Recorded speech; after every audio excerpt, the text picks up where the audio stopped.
Want to make a podcast? Spotify's got a platform that lets you make one super easily, then distribute it everywhere and even earn money, all in one place for free. It's called Spotify for Podcasters, and here's how it works. Spotify for Podcasters lets you record and edit podcasts right from your phone or computer, so no matter what your setup is like, you can start creating today. Then you can distribute your podcast to Spotify and everywhere else podcasts are heard. Video podcasts are also available on Spotify. With Spotify for Podcasters, you can even earn money in a variety of ways, including ads and podcast subscriptions. And best of all, it's totally free with no catch. Spotify for Podcasters has made our podcasting process so much easier and even has options like Q&As and polls so we can engage with listeners. I highly recommend you give it a try. Download the Spotify for Podcasters app or go to www.spotify.com/podcasters to get started. The following contains descriptions of physical violence, sexual violence, and graphic descriptions of autopsies.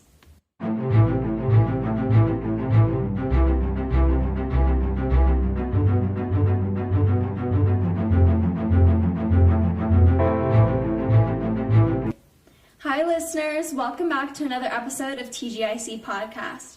We know it's been 2 weeks since a new episode has come out, and we are so excited to be back this week. I'm Jillian. And I'm Izzy. Today we want to share with you a promo from another podcast that we really like.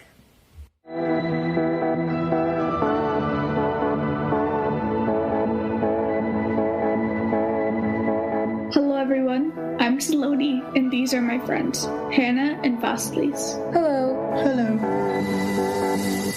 We run Changemakers Z, a student-run initiative that aims to empower, educate, and connect Gen Zers interested in entrepreneurship. We are also the co-hosts of Gen Zers to Rise, Changemakers Z's very own podcast. We interview teenagers with impactful projects and create resources to help you change your world. If they can do it, so can you. On our podcast, we discuss the logistics of creating different types of projects with changemakers who have already done it. This includes entrepreneurs, YouTubers, developers, activists, and more. Follow us at changemaker.z on Instagram and listen to us at podcast.changemakerz.org. Okay, so today we'll be covering the mysterious and haunting case of the Jamison family. This is like such a creepy case, and we really hope you'll find it as fascinating as we do. So let's just start off with some background on the Jamisons. Bobby Dale Jamison was 44 at the time of his death, and Sherilyn Leanne Jamison was 40. They were married, and they had a daughter named Madison Stormy Star Jamison, who was 6. I could barely get through the names. Like, that was painful. Their names are so long and so, like, almost southern, like Bobby Dale, Sherilyn Leanne. I can't. It's ridiculous. I felt bad. Yeah. I had to, like, contain my laughter to read them. Sherilyn Leanne. Yeah, that's 2 double names in a row. That's such a mouthful. And then Stormy Star, that's honestly... Madison Stormy Star. Madison Stormy Star. I don't know who these people were, but they were coming up with some whack names. Anyway, they lived in Eufaula. Eufaula? I really don't know. Ooh, Eufaula sounds right. Eufaula sounds better. Eufaula, Oklahoma at the time of their disappearance. Bobby and Sherilyn were not working at the time of their disappearance because they were, like, living off of a disability compensation, basically. Like, they were in an injury, so they were getting government money because they couldn't work at the time. Yeah. So Bobby was reported to be in a car accident, and, like, that's what caused his injury. But what about Sherilyn? Like, there's no information on why Sherilyn was... And I gotta be honest, like, disability checks, I feel like people can get on disability really easily in the United States. Yeah. And especially at this time, like, in the 2000s, I don't know. No, something has always been off about that, like, because I feel like he was in a car accident, like, I don't think it was that bad, because there's no reported injuries of him being, like, severely injured. Maybe it was, like, one of those incidents where it's like, oh, I got whiplash, give me money. Exactly. Anyway, so at the time of their disappearance, they were exploring this woodsy area in Eufaula. What did we say? What did we call it? Eufaula, because they were looking to buy, like, a plot of land to purchase. And also keep in mind, this was like 40 acres. Yeah, they wanted a really big property, and they actually had this storage container on their, like, other property that they wanted to relocate so they could live on a big plot of land in a storage container. And I mean, like, okay, a disability you don't get that much money from, How in the hell were they going to buy 40 acres of land? Well, I mean, they could have had family money. Can we just... You're not even going to comment on the storage container, though? Okay, yeah, the storage containers. Okay. That's fucking weird. And this was 2009, I think? Yeah, so 2000... The little house thing wasn't a thing. No, tiny houses did not come around until, like, 2015, 2016. They were, like, ahead of their time, and it also says, like, storage container. But why not, would like, you live tiny in a storage house. container? Like, there's no windows, there's no ventilation, that's no creepy air conditioning, AF. no heating. Like, what are you gonna do in the storage container? I don't storage know. containers are just bad. I don't like. They have They give me bad vibes all around. yeah. Like, dead body and storage container Yeah. are like associated. Like for kill me. room. Yeah. Yeah. I mean, what else would you put in a storage container? Apparently beds and living arrangements. Okay. Anyway, I'm going to get into the timeline. So October 8th of 2009 was the last time the family was seen before disappearing. So a man who lived in a rural area saw them for the last time when they were looking at that specific plot of land to put their storage container on. Yeah, and that was like literally the last account of anyone who saw them. Creepy. Yeah, so October 16th of 2009, which was 8 days after the Jamisons were last seen, hikers found the Jamisons' truck totally abandoned, and it was still locked. Okay, that's like weird to me because that makes me think like I don't know, when you get out of the car, like obviously like you locked your car and stuff, but like that makes me think they got out voluntarily, I guess. Yeah, exactly. Like, if it was unlocked, it's not like someone... Like, if it was unlocked, you'd think someone probably broke into the car. Yeah, or if there was, like, a sign of break-in. And then, I mean, also, it was on, like, the side... Okay, think of, like, driving on a rural highway, like, going through kind of the woods, where it's just a solitary, like, road. There's a reason why those roads horrify me. Yeah, and they were parked on the side of that. So it was like, it wasn't like their car was in the middle of the woods. No, they were like on the side of a highway, basically. Creepy. Yeah. And inside of the truck, they found the jackets of everyone in the family. $32,000 in cash. What? Like a few fat stacks of cash. Which is weird because we know for a fact that this family was having like kind of financial issues due to the fact that both of the parents were on disability. So where do you get that much money from? Okay, I don't know, but maybe they had it with them to go buy the land. But like, this was, yeah, I don't know. People buying cash, it kind of makes sense. Not physical cash. You know when people say buying cash, they mean like they just have that amount of money in their bank account? What? Like it's not a mortgage. They're not paying with actual cash. Like we bought our house in cash. That doesn't mean that you have like all the money in cash? No. What? Yeah, no, it doesn't. It just means that you have all of the money and you're able to pay without like a mortgage.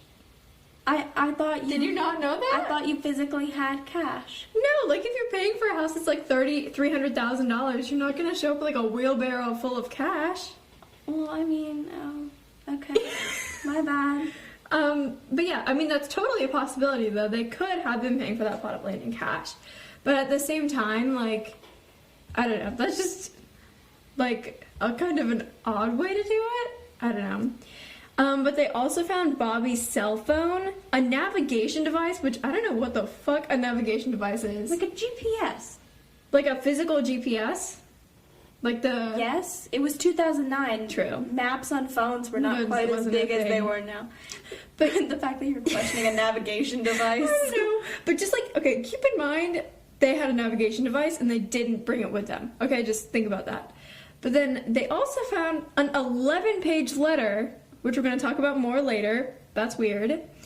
And, oh my god, they found their family dog, Maisie, in the car.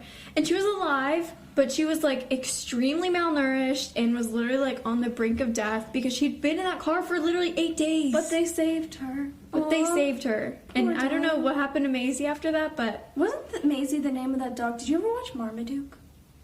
Probably. It was that movie about that big dog in, like, California, but I think his girlfriend... The one that, dog's like, name was farted Maisie. all the time? No, I don't think he remember farted. that. What dog farted? Like the big one. He used to fart and I'd be like, Marmaduke. No, Marmaduke was like the tough dog. Maybe you're thinking of that Yeah. Saint Bernard? Beethoven? No, I don't Beethoven know. may have farted. They make too many dog movies. Yeah, they do make too We're many. in the wrong and they're industry. always so sad. I know. Yeah. Okay, anyway, they also noticed that something was missing, which was Sherilyn's gun that was registered to her. I hate guns. Yeah, but anyway, she either kept it on her or in her truck, and that's just weird. Like, I mean, it's not weird, but, like, it's weird that it's missing. Well, if she got out of the car and she usually kept it on her, she probably had it with her. Yeah, and I mean, they lived true, maybe, yeah. I don't think it's that weird that it wasn't found in the car. True, and she could have always voluntarily taken it out or, like, had it out for some reason. Or you never left it know. at home on accident. Yeah. But then there was another thing that was missing, which was, like, a briefcase with unspecified contents. Like, you don't know what that is. I don't know how they knew that was missing from the car. But maybe it had, like, their title for their truck in it. Or, I really don't know. Yeah, that's a weird thing to notice, like, to be gone, I guess. Yeah, because usually it would be, like, notice that... I don't know. I don't even know how they knew that was missing. Like, my dad has a briefcase, but if we were, like, to not... Like, if this was us, like, no one would notice that we didn't have the briefcase in the car. Exactly. Like, that's such an odd thing to point out. Yeah. And, like, that... Okay, well, they found the dog and all that stuff. That's so sad. But, like, the $32,000 in cash was suspicious. And, I mean, we only really brought it up because, one, like, $32,000, that's, like, a lot of money. But also because a family member confirmed that she didn't know of, like, any settlement that would have given them that amount of cash, like, on hand. And especially since, like, Bobby and Sherilyn were both, like, unemployed.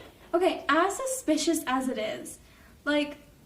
The family member could have just not known. I don't know. Yeah, I mean, you could explain it away. I think that there's, like, a million reasons that could lead to it, and yes, it's suspicious, but it also could be really, like, not suspicious. It could just be nothing. Yeah. Yeah. They could have recently sold something, and, like, it happened to be for a lot of money. I don't know. Maybe they sold the gun, and it was, like, suspicious or something. A gun is not $32,000, well, I don't think. An illegal gun could be. Maybe. Okay. But anyway... that was what was found in the car and what was missing from the car.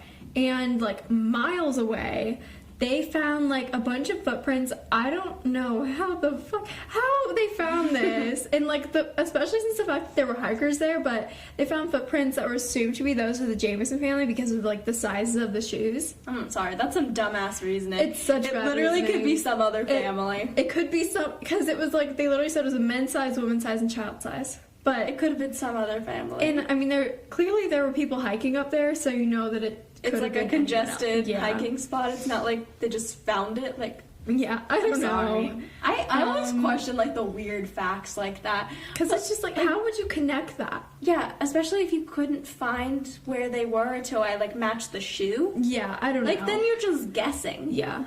And then October 17th of 2009, which was a day after their truck was found, a wide-scale search was conducted with over 200 people present with police, and they did, like, a sweep search with a radius of at least 5 miles and found nothing. Like, no evidence, no bodies, no people, nothing. And I mean, like, I would be like, ooh, that's kind of suspicious, but, like, at the same time... I mean, how could you miss something? I don't know. That's just, I feel like I'm glad that they did that, but it's kind of weird that they found nothing. Yeah, well, I guess it will make more sense why we think that's weird later. Cause, yeah. I mean, a lot of times, like, in the Kian Horman search, they didn't really find anything. That's really true. And I mean, just like a huge search would have very little probability of missing something, especially if there was evidence or a body in plain sight. But we'll get to that later again.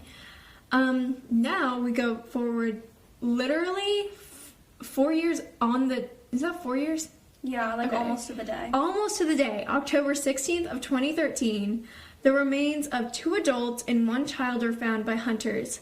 Get this. Only 2.7 miles away from the original location where the truck was previously found. Okay, and that's why we think the 5 mile thing is Yeah, weird. And they weren't even buried. They weren't in a shallow grave or anything. They're just on the ground, hanging out. Laying there. And I mean, these remains were later confirmed to be the Jamisons through DNA and other testing, but they were just skeletons. Like, this is 4 years later, and, like, I mean, the examination of the remains concurred that the family died under mysterious circumstances, because obviously you can't really determine a time of death or a reason, like, not a reason for death, like a manner of death from just skeletons. No skin. Yeah. And, but I think it's so weird that they say, like, mysterious circumstances. Yeah. But it's, like, they can't confirm if it was, like, murder or, because there's like... literally no information. Yeah. And I mean, like, the remains were so heavily decayed, and they had been, like, scavenged by animals, so they were kind of, like, you had the main, like, bodies, but then you also had a bunch of bones, like, scattered around for miles. Creepy. Which is really freaking creepy. They didn't ever recover some of those other bones, right? They just assumed they were, like, in the general area. And also, I feel like I should point this out here.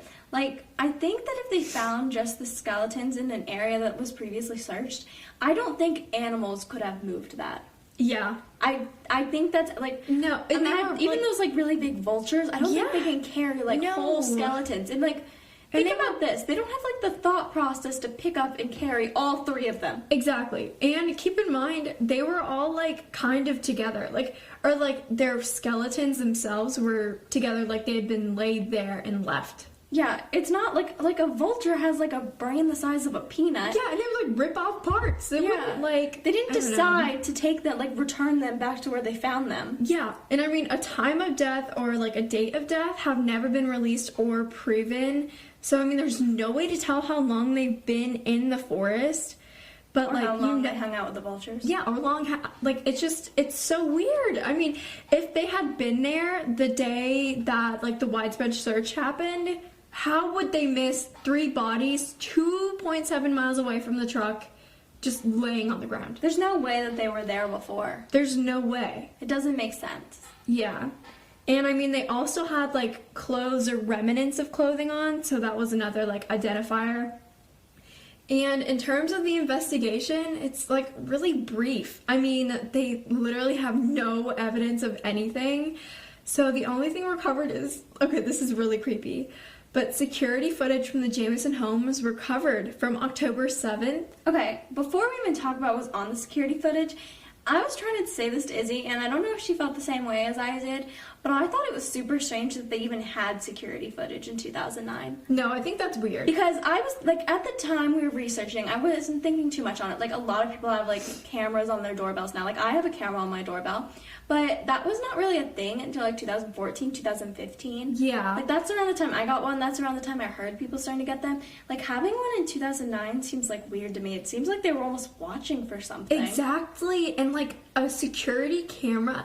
I'm not sure how big of, like, a plot of land that they lived on, if they had a farm or anything, because that would make sense if you had, like, a big farm or something. Maybe. But judging by the fact that they were looking for, like, a bigger place to live and kind of spread out, I don't think that's the case. Yeah. So, yeah, why did they have a security camera? I just think it's weird. Like, I could totally be, like, really off base here, but I thought that was super fishy. No, I think it's kind of weird, too. And, I mean, okay, this security coverage was from October 7th, which was, like, the day that they went missing. I think it was the day before. Day before. Yeah. And it shows Bobby and Sherilyn packing things methodically into their truck in a trance-like state. Okay, and when we say methodically, we do not mean, like, type A, organized, trying to pack your car. Mm-hmm. Like, we mean, like, they, like, were, like, putting... I can't describe it. Like, they were, like, putting things like in. Like a puzzle. It's weird. I watched the video. It's weird. And I had to, like, look away because it creeped me out so much. Yeah, and neither one of them were talking to each other. And they were walking in, like, an odd and almost directional manner. I don't know if that makes sense, but, like, they were walking in very straight lines with, like, no distractions, like, from the truck to their house. Like the truck robots. To their house. Like robots, yeah. And, oh my god, this is the weirdest part. They would stop at the same time and stare at nothing for minutes. And then they just go back to what they were doing. Yeah. It was so creepy to watch. Like, it's honestly, horrifying. You should just look it up because it was so creepy. They, like, literally just... They walk so strangely, and then when they stop and stare at each other, it is the creepiest thing. It's, like, so weird, because you would think, like, okay, at least when I'm packing stuff, or when, like, my parents are packing stuff, we're all talking, and, like, moving around, and fumbling with stuff, trying to get it, like, in perfectly. Someone's probably yelling at someone. Yeah, exactly, and there's none of that in the... It's so weird and unhuman-like. Like, that's the only way I can describe it. It was, like, robotic. Yeah. Okay. Okay, I need, like, a break for a second. We'll just cut this out later. Yeah. I need, like, a recap. How long we got at this point? About 18 minutes. Alright, so that's good. So this will probably take... Okay, so I'm hoping for, like, a 40-minute episode. Yeah. Okay, I just need it's been a little while. Mm-hmm. Okay. I think we're good to go. You start. Okay, so now we're gonna get into some suspects and theories. Again, there's not many at all. Really. No, there's really no suspects. Just like persons of interest, I guess. Yeah, because there's no evidence or manner of death or literally anything. The head sheriff on this case talks about a lot how there was just so many leads on this case, but absolutely no suspects. Like all the leads would go nowhere. Yeah, exactly. So we have some crazy theories for this case. So first, I'm going to start off with the wander theory, which is basically that the Jamisons wandered into the woods for a nice nature stroll. La la la. And that's just very peaceful. And then the weather conditions got really bad and they were unable to get back to the car. Which, there were heavy rains that were reported during this time. So it's plausible. So that's very plausible. And the elements ultimately caused their death.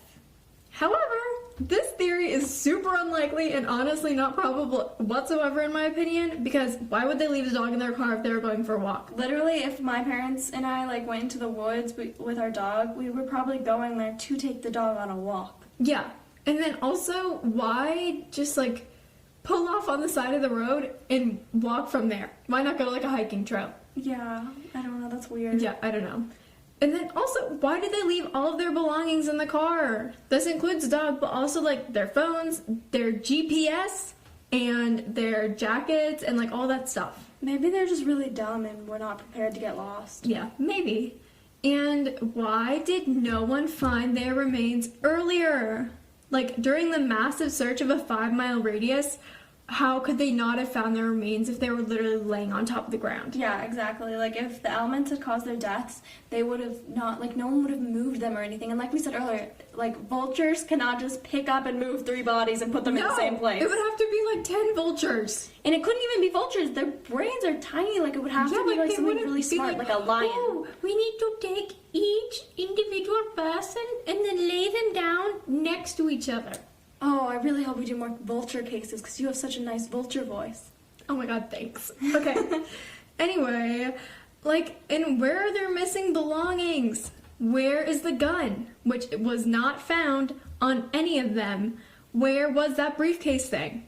Okay, but the briefcase does not matter. We've decided that's so irrelevant. It's kind of irrelevant. And honestly, so is the gun. Yeah. But it's so improbable. I don't know. Yeah. Yeah, so that theory is pretty improbable. So I'm going to talk a little bit about the murder-suicide theory. Ooh. That's creepy. So this theory kind of starts with this letter that was found in their car that we mentioned earlier.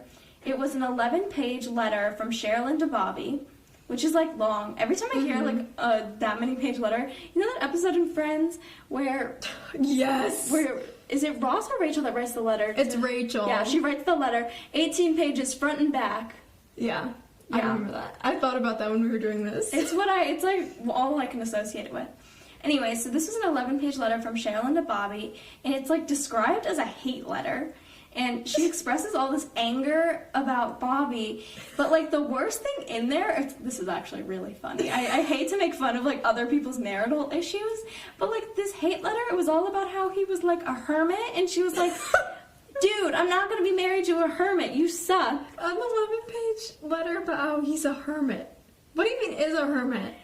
It's someone who takes stores all this stuff in their house and never leaves their house. They collect things and then live in their house all the time. A hoarder, kind of? Yeah, a hoarder, but they stay in their house a lot. Ugh. Oh, maybe I just mixed up hoarder and hermit. No, but hermits stay in their house all the time. But I guess that kind of makes sense because he didn't want to go out and he wanted to live on this plot of land. Maybe she's in a storage container. Yeah, she was I'm not living in a fucking storage container. Yeah. Yeah. Anyway, so then there was another letter that was found in their house that's also just described as creepy and talking about death. What? That's all the details on it. It talked about death. That's so weird. Someone just writes a letter, leaves it in their house, being I can't wait to die. No, I think these people are just creepy. That's why the murder-suicide thing does not seem that far out of a realm of possibility because True. They're just creepos. But this theory is kind of unlikely because so it would include basically the theory would be that Sherilyn went into the woods to kill Bobby with her gun and then Oh my god, I said Sherilyn and then started doing a southern accent. Yeah, Can you hear me do that? Yeah, I can't say Sherilyn. Okay. Anyway, so the theory would be like Sherilyn went to the woods to kill Bobby and then killed herself. But like this theory is just unlikely because that makes no sense. Why take your daughter? Unless you're like a crazy person who really cares so much about killing her husband, like, and you cared nothing about your daughter, that seems weird. But why leave your dog in the car? Yeah. And then also like why, like, if this was a minor marital dispute about like calling Bobby a hermit, like, just get a divorce. Literally, get a divorce or separate. Pissed off, like, so what? You have some personality differences. Exactly. Don't kill the guy. Don't kill and your daughter. Yeah, and yourself. It doesn't really make a lot of sense. And also, like, where's the gun? If this was a suicide, like, she would have just, you know, shot herself, and then the gun would be found next to her. And the bodies would have been found. Yeah, so sketchy. That's weird. So I don't think it's, like, likely. And, like, gunshot wounds could have really shown up on the autopsy, too, because it could have, like, they're potentially... messy. Like, they could have shot through the skull part, like, yeah, the skeleton. And if you're going to kill yourself, you're not going to shoot yourself in, like... a part where it's not going to kill you. Exactly. And I mean, you're going to shoot yourself, like, in the head or something. And that would have shown up on the autopsy because in skeletal remains, you would have seen that. And then also, I mean... if you don't see evidence of being shot, like, on skeletal remains, on all three of them, then it's most likely that none of them were shot. Yeah, I just think it's super sketchy, this theory. Yeah. Like, as much as I want to think it's this creepy theory, I don't think it is. Yeah, I totally agree. So, now we're gonna get onto Bob Dean Jamison. This is Bobby Dale's dad. Bobby Dale's father. Okay. Anyway, this guy was kind of a douche. 6 months before the disappearance of Bobby, Bobby filed a protective order against his father. What? Yeah, so Bob had threatened to kill Bobby and his family on 2 separate occasions. I'm sorry. Like, what? Yeah, like, what dad comes up to his son and is like, I'm gonna kill you and your family? Why isn't this a solved investigation? This seems pretty cut and dry. Exactly. And Bob had actually threatened... oh, sorry, I just said that. Cut this out. Bob also hit Bobby with his vehicle on November 1st, 2008. He just, like, what, ran him over with his car? I don't know. That is a direct quote. Wait, maybe that's the car accident. Yeah. And, like, at the time, they were also suing Bob for not paying him, like, for not paying Bobby his promised money from labor at, like, his gas station. Oh, so they thought it was, like, a cross of interest or whatever? Yeah. That kind of makes sense, actually. Okay. The Jamison family was also involved in, like, 5 lawsuits at the time of the disappearance. Yeah, and like, Sheriff Beecham, who was the sheriff who was on the case, said that they were, like, kind of scammers. Oh. Because they would, like, get in, like, petty fights or in, like, little accidents and say that they were hurt and then, like, sue for money. Delightful. Yeah, very, very pleasant family. Well, that's probably where they got all that money from. Yeah, maybe other it people. is. And I mean, like, that's why they said that there were no, like, the family members said that there were no settlements that she was aware of where they would have gotten that much money. Oh, probably because she wasn't aware of all these freaking lawsuits. True. I think that's totally possible. Okay, now I want to get into my favorite theory, the one I'd like to believe is what happened because it is creepy as hell. It is very creepy. The cult theory. Okay, I don't know why. Cults, like, creep me out so much, but I've always wanted to have a case where it was a cult that did it. I'm very interested by cults and the ideology behind them. Don't join one. I'm not gonna join one. We should start a TGIC cult. Oh, Jesus, that would be horrifying.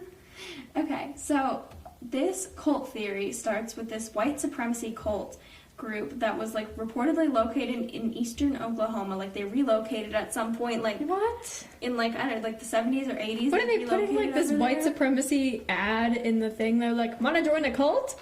No, like, I guess, like, people track cults, and, like, it was reported that they relocated there, like, around the 80s, 90s time. And so, like, they were most likely, you know, hanging out in this general area around the time of their disappearance. Anyway, so a woman called a friend of Sherilyn's after the disappearance, and actually, I think it was around the time that their case was aired on an episode of, like, Disappeared or something. Oh, One of those crime shows. She calls her, and she's like, oh, I saw Bobby and Sherilyn's names on this cult hit list. What? So apparently this lady, every once in a while, got the opportunity to, like, look at some cult hit list, right? Like, maybe she was, like, involved in it? Yeah, like, I think she was somehow involved, but, like, not a part of it, I guess. Yeah. So she would, like, look at the list, and then whatever name she could remember, she would, like, look them up. And maybe she remembered it because she, like, saw the special or something, and was like... Well, yeah, she connected the dots, but she used to look up these names, and she said a majority of the time, they'd be, like, reported missing persons or murdered people. That's horrifying. And the Jamisons were, like, on this list, if this is all legit. Okay, so this is a little off base. I don't really know how it's connected to the cult, but, like, in all of our research, apparently it is connected to the cult. But this could totally be not related at all. I don't even know how to talk about this. So one of their family friends claimed that Sherilyn had brought home a witch Bible as a joke. And this was basically like a satanic Bible, I guess. It taught you how to be like a witch. I don't know. That seems not even that crazy to me right now. Not, literally. I feel like a whole bunch, like, our generation literally is like a witch generation. I saw a video this morning about this girl trying to use, like, witchcraft to pass her test. Yeah, like manifestation and Yeah, exactly. Like, I don't even think twice about witch Bibles anymore. Yeah, I don't know. And so this was like the satanic Bible, and apparently Bobby was like, had been reading this Bible and confessed this at church.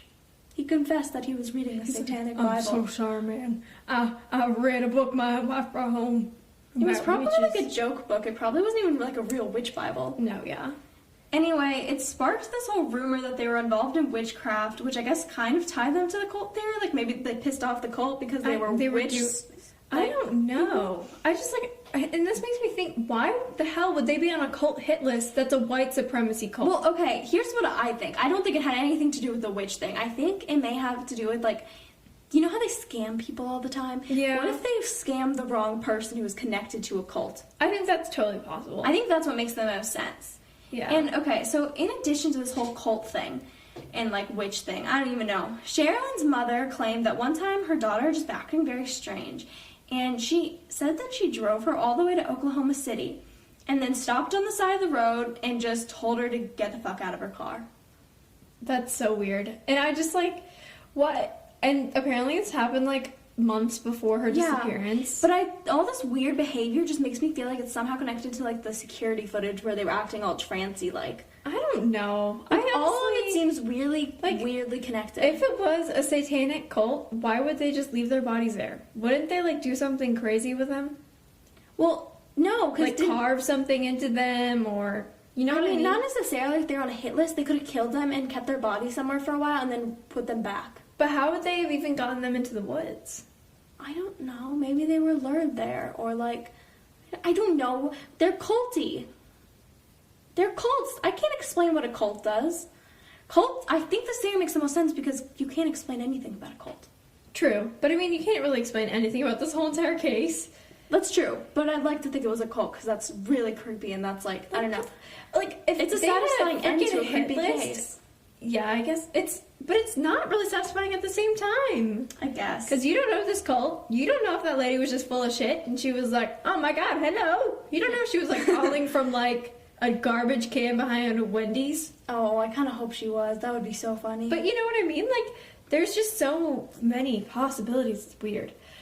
Okay, this is the most boring theory. And I mean, I think it's totally possible, but we're going to move on to this drug theory, which, like I said, kind of the most mundane theory. Yeah, it is. So basically, the theory is that they were involved in a drug deal gone wrong. And I mean, Sherilyn's mom said that they needed money and they were in, like, bad financial situation. Well, yeah, probably because the whole scamming thing was about to, like, get them into trouble. They were like, oh shoot, we can't scam people forever. True. And, like, maybe the $32,000 in cash came from the drug dealer, like, from the drug deal. And, I mean, we know that Bobby's father was involved in gangs and meth, so maybe it was, like, something related to him. I think if it was related to him, I think if it was drugs, I don't think it was related to him. Yeah. Because I think that they hated him so much. Yeah, I don't think that they would have like... been, like, inspired by him. True. So, if they were involved in drugs, I just don't think it would be related to him. I don't know. Yeah, I feel like it wouldn't be related to him, and it's just, like, I mean, if it was a drug thing, I feel like people would have known about it and would have came forward and been like, oh yeah, the Jamison sold me drugs before. Exactly. Like, I don't know, something seems really off. Yeah. And I mean, like, why would they take their daughter? I mean, like, it could be an alibi, and apparently it's common for people to, like, Bring their buy kids. or sell drugs and bring their kids so that, like, they don't, like, get in trouble. They can just pass it off. Oh, we went on a little car trip. Yeah, or so they're like, hey, like, if it went wrong, they'd be like, we have our kid with us. You know what I mean? But, like, also, no offense to these people at all, but they don't seem like the brightest of folk. So I just can't imagine that they would be smart enough to try to, like, plan their own alibi with the drug deal thing. Exactly. And I mean, like, there's literally no evidence to back this up. We don't even know if they were, like, intertwined with drugs at all. Yeah, exactly. Like, the only thing backing this up is it's all based on that $32,000. Exactly. And I mean, if you, like, I feel like if a whole entire family was involved in drugs, you would have found something in their car or in their house that would have connected them to it. Yeah, there would be something somewhere. It wouldn't be, like, totally without a trace. Yeah. Anyway, so this case is just so strange because it has so many leads and, like, no suspects and no evidence, and to this day it remains unsolved. And I mean, the weirdest thing to me was that security footage. Yeah, this was just such a creepy case, but it was really fun to do. Mm-hmm. So tune in next week for another mysterious case, and make sure to check out our website for more information on our sources, and follow us on Instagram at tgic.podcast. Bye!